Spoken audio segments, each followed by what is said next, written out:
83-ാമത്തെ സങ്കീർത്തനത്തിൽ ഇസ്രായേലിൻ്റെ വൈരികളെ നശിപ്പിക്കണമേ എന്നാണ്. ഇസ്രായേലിന് നിത്യം ശത്രുക്കളായിരുന്നു. ചുറ്റുമുള്ള സമൂഹം ശത്രുക്കളായിരുന്നു. ചുറ്റുമുള്ള രാജ്യങ്ങൾ ഇസ്രായേലിനെ നശിപ്പിക്കാൻ ശ്രമിച്ചുകൊണ്ടിരിക്കുന്നു. ഇപ്പോഴും അങ്ങനെ തന്നെയാണ്. അപ്പോൾ അതുകൊണ്ട് ഇസ്രായേലിൻ്റെ തിരഞ്ഞെടുക്കപ്പെട്ട ഇസ്രായേലിൻ്റെ വൈരികളെ നശിപ്പിച്ച് നീതിയുടെ പാതയിലൂടെ അവിടെ നയിക്കണമേ എന്ന സങ്കീർത്തനമാണ് ഇതിൻ്റെ അത് കാണാൻ സാധിക്കുന്നത്. ദൈവമേ മൗനമായിരിക്കരുതേ, ദൈവമേ നിശബ്ദനുമായിരിക്കരുതേ. ഇതാ അങ്ങയുടെ ശത്രുക്കൾ ഇളകി മറിയുന്നു, അങ്ങയുടെ വൈരികൾ തലപൊക്കിയിരിക്കുന്നു.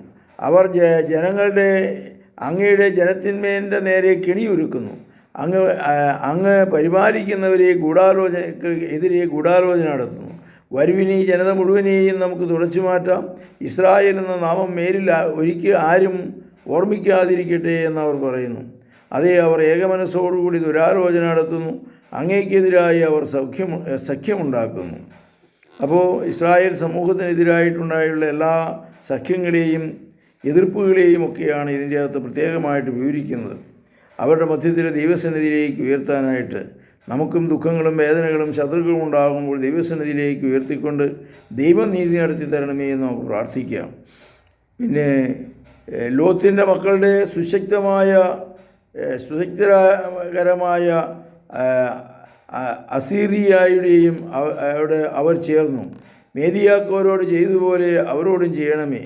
കീഷോൺ നദിയിൽ വെച്ച് സിസറിയോടും യാബിനോടും ചെയ്തതുപോലെ തന്നെ അവിടുത്തെ ഏതാറിൽ വെച്ച് നശിപ്പിച്ചല്ലോ. അവർ മണ്ണിന് വളമായി തീർന്നു. അവരുടെ കുലീനരെ ഓറേബ്, സേബ് എന്നിവരെ പോലെയും അവരുടെ പ്രഭുക്കന്മാരെ സേബ, സൽമുന്ന എന്നിവരെ പോലെയും ആക്കണമേ.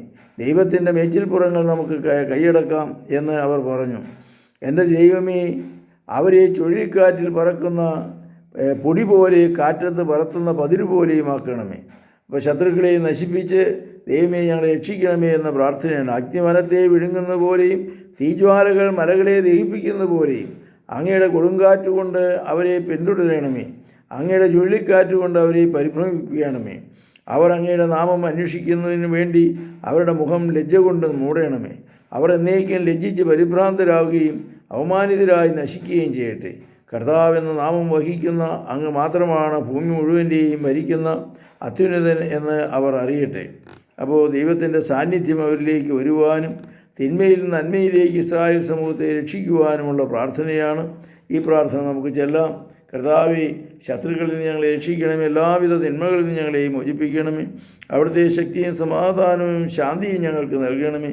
ഈ വീഡിയോ കാണുന്ന ഓരോ മക്കളെയും അനുഗ്രഹിക്കണമേ. നമ്മുടെ കർത്താവ് യേശു മിശിഹായുടെ കൃപയും പിതാവായ ദൈവത്തിൻ്റെ സ്നേഹവും പരിശുദ്ധാത്മാവിൻ്റെ സംസർഗവും നിങ്ങളോടുകൂടെ ഉണ്ടായിരിക്കട്ടെ, ഇപ്പോഴും എപ്പോഴും എന്നേക്കും. ആമേൻ. യേശു മിശിഹായ്ക്കും സ്തുതിയായിരിക്കട്ടെ.